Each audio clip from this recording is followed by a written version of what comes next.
Hola niños, es un gusto estar otra vez con ustedes otro domingo y le doy muchas las gracias a Dios por estar aquí. Bueno, para empezar vamos a darle las gracias a Dios por este día, vamos a orar.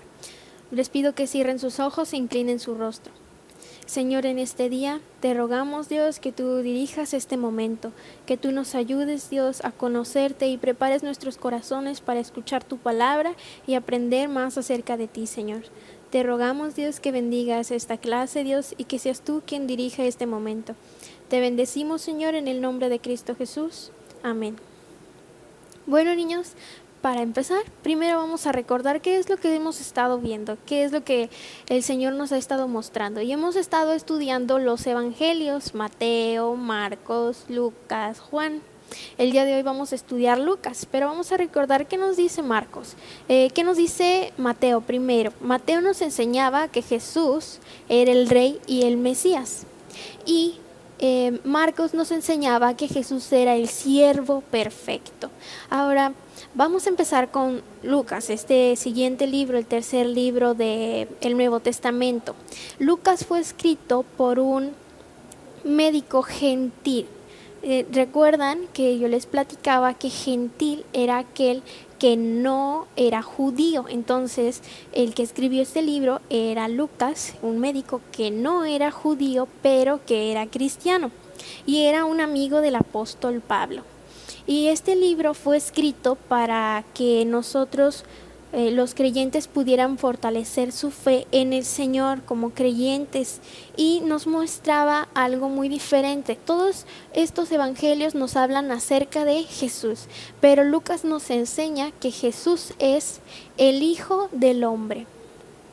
Lucas no nada más escribió el libro de Lucas, también escribió el libro de Hechos, y en esta ocasión vamos a estudiar solamente Lucas. El Hijo del Hombre. ¿Tienen alguna idea de por qué se refiere o por qué llama a Jesús el Hijo del Hombre? Bueno, para explicárselos tienen que saber que Jesús es Dios, pero Jesús también fue hecho hombre. Y para eso lo sabemos porque nació de una mujer. Nosotros nacimos de una mujer, pero también hay otras situaciones con las que nosotros podemos ver cómo Jesús era un hombre verdadero, era un hombre. Al ser Dios, seguía siendo hombre. Vamos a Lucas 4, versículo 2. Dice: estaba Jesús en el desierto por 40 días y era tentado por el diablo, y no comió nada en aquellos días, pasados los cuales tuvo hambre. En este pasaje nos enseñan que Jesús, a pesar de ser Dios, era hombre, y por eso él tenía hambre. Igual que nosotros necesitamos comer o cenar o desayunar, Jesús también. Ahora vamos a Lucas 7:13. En Lucas 7:13 dice: y cuando el Señor la vio, se compadeció de ella y le dijo: no llores. El Jesús se compadecía de las personas. Señor Jesús tenía compasión de los demás, como a veces nosotros lo sentimos cuando alguien está triste o cuando alguien tiene necesidad. En Lucas 8:23, dice: pero mientras navegaban, él se durmió y se desencadenó una tempestad de viento en el lago, y se anegaban y peligraban. Fíjense, pero mientras navegaban, él se durmió. Él en este momento estaba en calma y él estaba dormido. Jesús también en otra ocasión, en el capítulo 9, versículo 58 de Lucas, dice: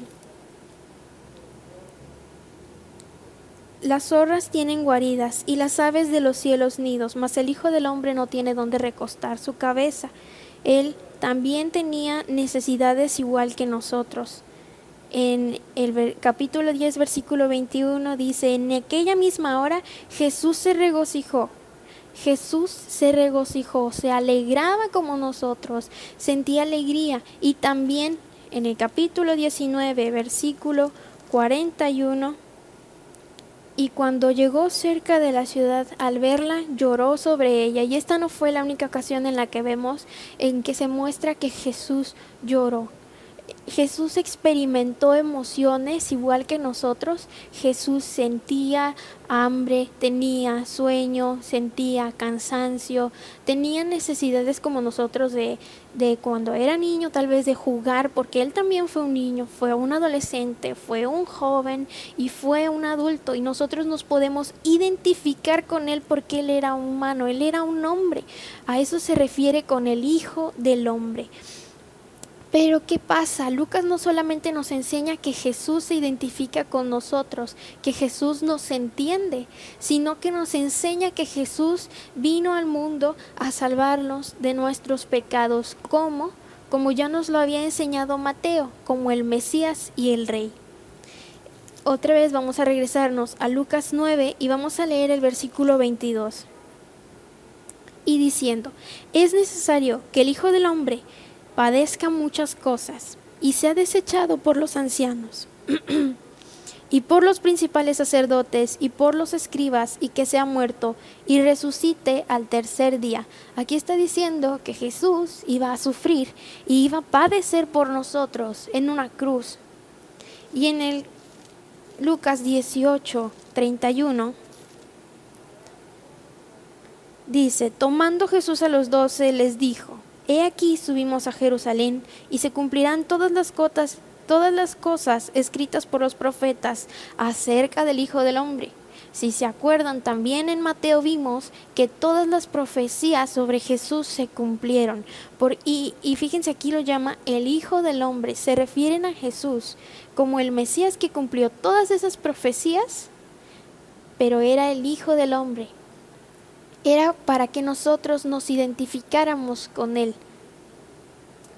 En el capítulo 18, versículo 31, ahí sí ya lo leímos. Vamos a 19:10. El capítulo 19, versículo 10 dice, porque el Hijo del Hombre vino a buscar y a salvar lo que se había perdido. Aquí de nuevo nos dice que el Señor Jesús vino como un hombre, pero vino a buscar y a salvar lo que se había perdido. Y nosotros, cuando no conocemos a Jesús y andamos sin Él, estamos perdidos. Pero cuando nosotros lo reconocemos como nuestro Señor y nuestro Salvador, Él nos ha encontrado y nos ha traído a Él. Ya habíamos leído acerca de las profecías de Jesús, leímos algunos de los profetas como el profeta Isaías, y hoy vamos a leer una profecía diferente en el libro de Daniel. Solo son 2 versículos, así que acompáñenme al libro de Daniel. En el capítulo 7, versículos 13 y 14, dice, miraba yo en la visión de la noche, y he aquí con las nubes del cielo venía uno como un hijo de hombre, que vino hasta el anciano de días, y le hicieron acercarse delante de él. Y le fue dado dominio, gloria y reino para todos los pueblos, naciones y lenguas le sirvieran. Su dominio es dominio eterno que nunca pasará, y su reino uno que nunca será destruido. Vamos a leerlo, pero ahora vamos a detenernos en algunas partes. Dice, miraba yo en la visión de la noche, y he aquí con las nubes del cielo venía uno como un hijo de hombre. Otra vez se hace referencia a Jesús, pero ahora en el Antiguo Testamento como el Hijo del Hombre. Y dice que vino hasta el anciano de días, y le hicieron acercarse delante de él. Y le fue dado dominio, gloria y reino para todos los pueblos, naciones y lenguas le sirvieran. Su dominio es eterno y que nunca pasará, y su reino uno que nunca será destruido. Aquí se refiere a que Jesús tiene el dominio y el poder, que Él lo iba a recibir, y que su reino sería eterno, que nunca sería destruido. Nos está enseñando aquí que ahora que Él está sentado a la diestra del Padre, tiene todo dominio y todo poder, y su reino siempre será eterno, uno que nunca se va a parar, que nunca va a terminar. Y todas las profecías que nosotros encontramos podrían hacernos pensar, como ya habíamos visto, que Jesús iba a ser un rey grande, iba a ser un rey todopoderoso, y sí lo es, pero no a la forma en la que nosotros lo imaginamos, porque Él vino como un hombre para que nosotros nos identificáramos con Él y aún así soportó todo ese dolor para salvar al mundo de sus pecados. Pero ¿qué nos enseña el Señor diciéndonos que Jesús es el Hijo del Hombre? ¿Qué nos está enseñando? Pues que nosotros podemos tener una relación con Él, que nosotros podemos acercarnos a su presencia, orar, conocerlo, escuchar su palabra y meditar en ella. Porque Él nos entiende y nos comprende, porque Él también fue un hombre, conoce nuestras experiencias, conoce nuestro dolor, conoce nuestras necesidades, y eso es lo que el Señor nos está diciendo el día de hoy. Ahora vamos a ver el versículo para memorizar de hoy. Nos recuerda también que Él vino para salvarnos, porque es en Lucas 19:10, porque el Hijo del Hombre vino a buscar y a salvar lo que se había perdido. Ahora vamos a recordar una vez más qué nos está enseñando el Señor. Bueno, en Mateo nos enseñó que Él es el Mesías y Él es el Rey, que vino por nosotros, que vino a salvarnos. Y nos enseña también de Jesús Marcos, que Él vino como un siervo perfecto, vino a servir y no vino a ser servido. Y nos enseña que nosotros también podemos servir. Y también en Lucas ahora nos enseña que Jesús es el Hijo del Hombre y que nosotros nos podemos acercar a Él con confianza porque Él nos entiende y porque Él nos comprende. Les pido que repasen las lecciones que hemos visto, que mediten en lo que el Señor nos acaba de enseñar el día de hoy, porque nosotros podemos tener una relación con Él y debemos aprovecharlo, debemos gozarnos. Vamos a despedirnos y vamos a darle las gracias a Dios por lo hermoso y bueno que es con nosotros. Señor, en este día yo te pido, Dios, que tú bendigas a cada uno de los niños que esté escuchando esta historia, Dios mío. Te pido que sea de bendición para sus vidas. Te doy las gracias también, Señor mío, por lo que tú nos has enseñado el día de hoy, que tú eres, Señor, el Hijo del Hombre, Dios, y que podemos tener una relación contigo y que nos podemos acercar a ti con confianza, Dios mío. Te pido que tú bendigas a cada uno de los niños y a sus familias, Dios, y que les permitas seguir aprendiendo de tu palabra. Te bendecimos, Señor, en el nombre de Cristo Jesús. Amén. Hasta luego.